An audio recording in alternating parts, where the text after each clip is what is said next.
How to Meditate, Lesson 4. What's the best meditation practice for you to bring about the results you want? Seems today everything is called meditation.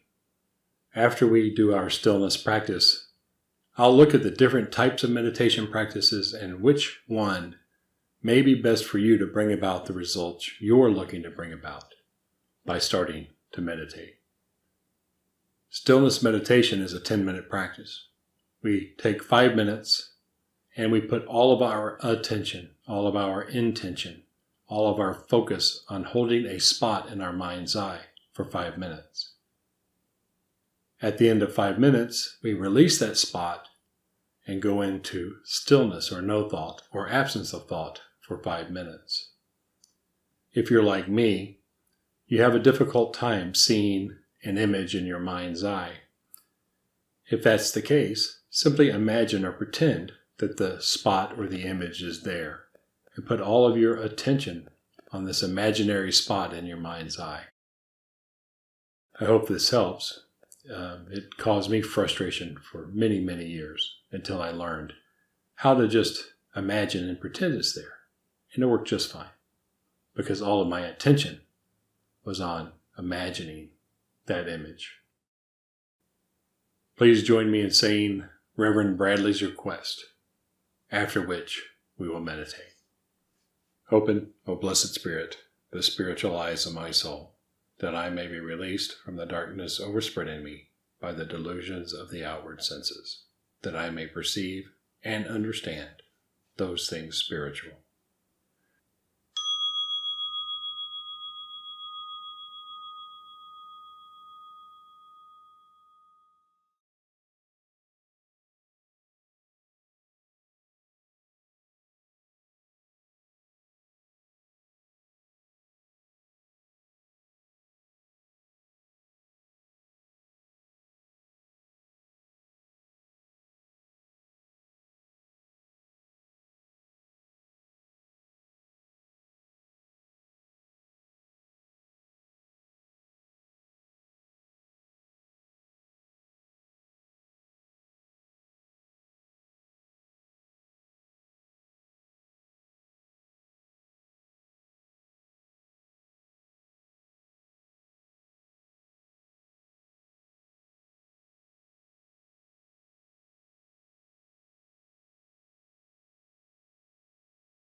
Complete your meditation. Remain for a few seconds in this place of quiet receptivity, this place of thinking tranquility. In this place, I liken to a mountain pond in the middle of a meadow. At dawn, just before the sun breaks and the wind starts to blow. The surface of this pond is your mind. Above the surface, in perfect stillness, it reflects like a mirror the surroundings of the meadow, any trees and the mountains in the background. If you look closely at the surface, it's very difficult to tell which is the image, the reflection, and which is the real mountains and meadow and trees. Below the surface of this pond is your spirit self. And if you look closely at the surface, you can see below it and see rocks, maybe some fish and plants.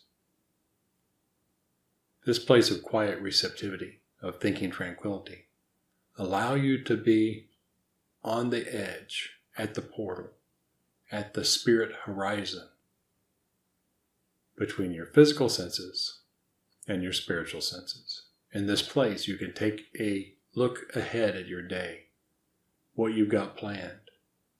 Notice whether or not there may be issues or challenges or problems that you may face, opportunities or pleasant surprises that lay in store. With a little bit more training, you can also reach out to your spirit guides and teachers and invite them to share anything they would like to share with you about your upcoming day. This, after all, is the reason that I meditate. To open the spiritual eyes of my soul, that I may perceive those things spiritual. And that's the thing I want you to consider as you look at the different types of meditation. Remember that we are body, mind, and spirit. Our spirit doesn't need to meditate. It's pure energy. It is perfect the way it is, the way it always has been, and after this body dies, as it will be. The spirit embodies the mind, our consciousness, that pure energy awareness that is us. While we are incarnate in a physical body, the mind takes its seat and is structured by our brain. What that means is our mind is constrained by the physical limitations of our brain. Meditation is the process that allows us to begin to train the body, which includes the brain, to do as we wish it to be done rather than what it thinks is best. Remember, there's two components, two aspects of the brain. You have the subconscious and you have the conscious. What separates human beings from the other animals is we have a consciousness, a self-awareness, an ability to perceive and understand abstract thoughts. We also have a physical body, and that physical body is hardwired to survive.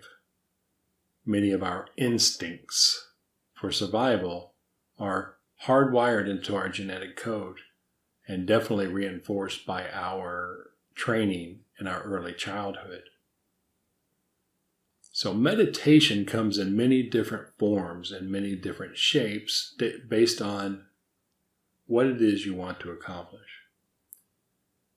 In essence, all meditation seeks to accomplish the same thing, allowing ourselves to become still to detach from our personality and our brain-based instincts to touch into something greater.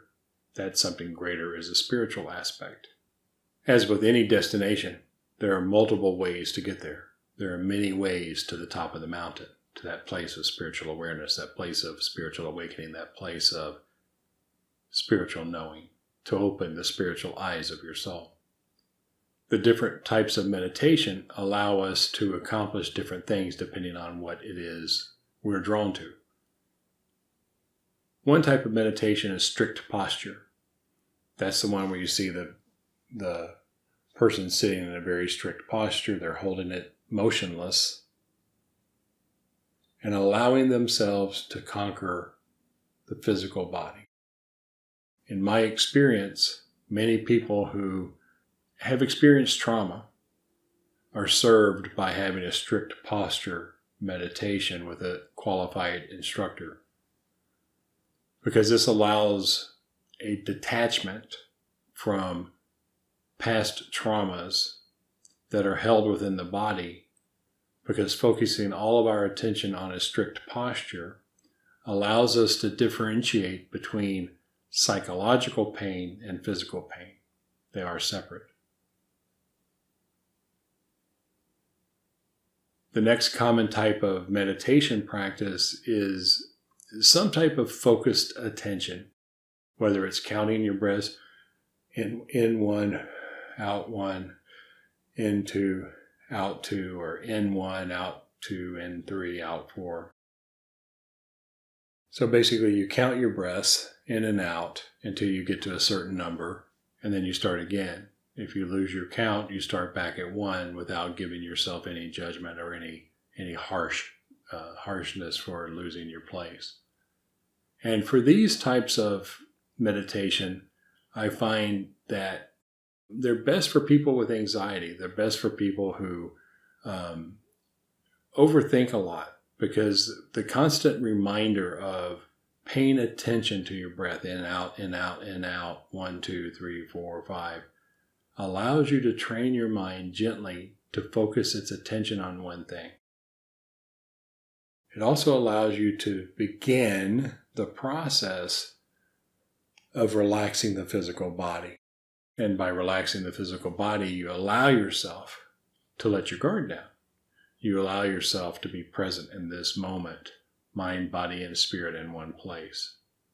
There are various forms of guided meditations. And guided meditations, in my opinion, are like having training wheels on a bicycle. They're a great start.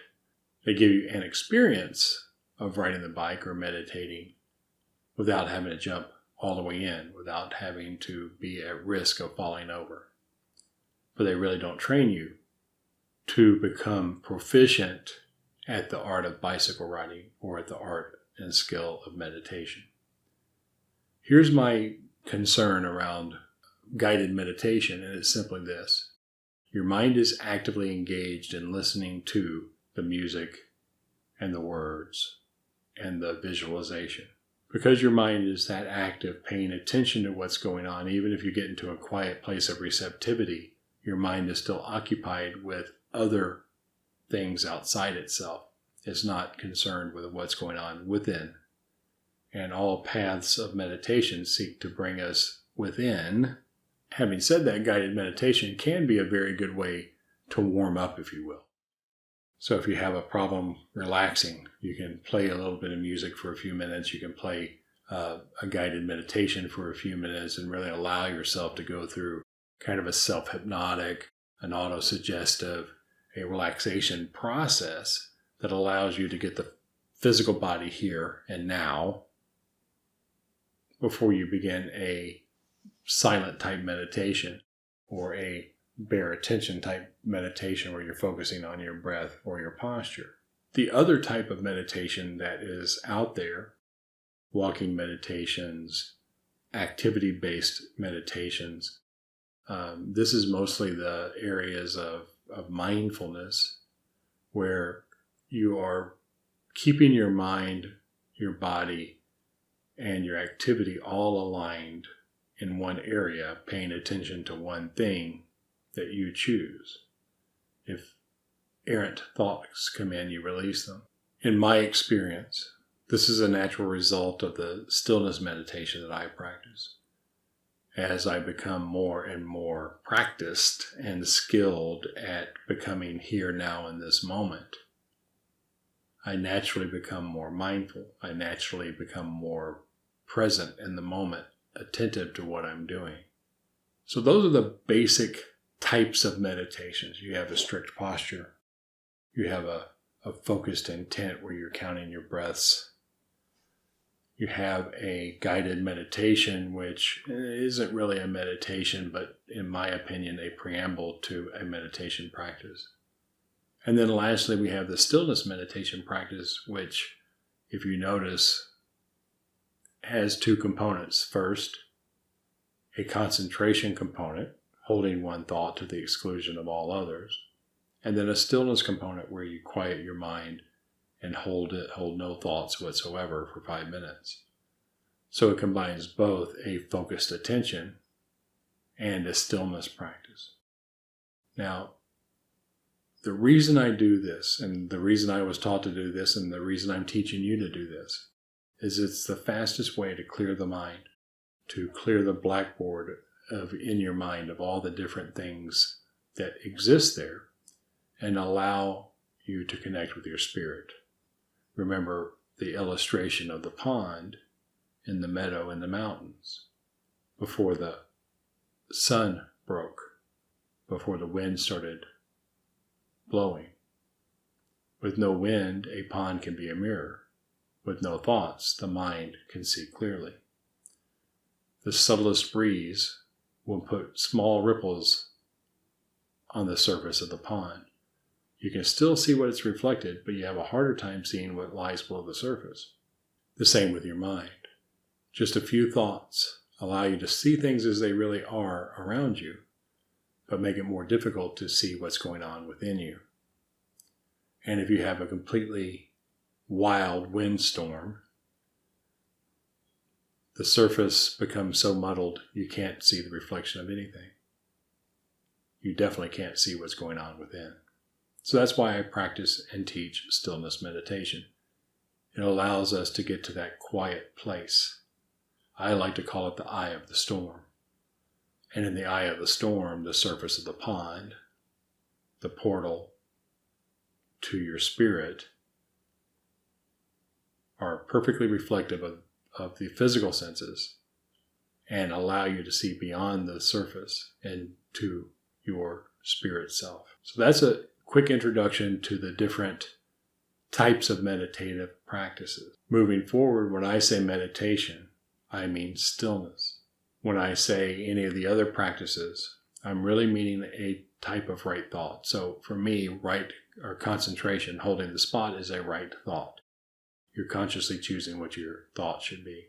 Right meditation is stillness, the absence of thought.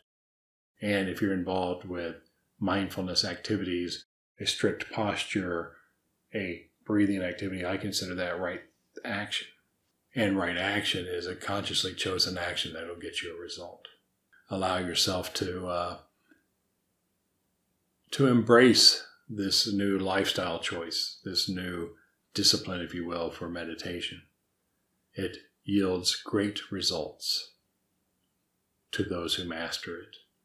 I don't know what your results will be, but I do know that people who have meditated often come back and acknowledge and thank their teacher for sharing with them such a simple, beautiful way to get to know themselves, take control of their lives, and start thriving. In Lesson 5, we're going to start looking at the best times to meditate and some of the other mechanics of meditation.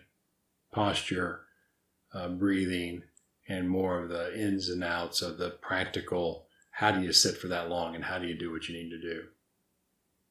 I'm T.S. Saul, the Stoic Medium, and I teach old souls, empaths, and highly sensitive people to excel as psychics and healers. I do this by introducing scientific methodology into spiritual practice that allows people to display undeniable skills as psychics and healers and do so on command when they need it most. If you're new here, consider subscribing. If you think this video was helpful, this lesson number 4, what's the best meditation for you, was helpful, give us a thumbs up. If you didn't like it, give us a thumbs down. That helps us. Share this video with anyone who you know would benefit from a meditation practice. If you're new here, please subscribe. Hit the little bell so you'll be notified when we publish new spiritual lessons about topics that will help you accelerate your spiritual awakening. Until next time, my highest blessings.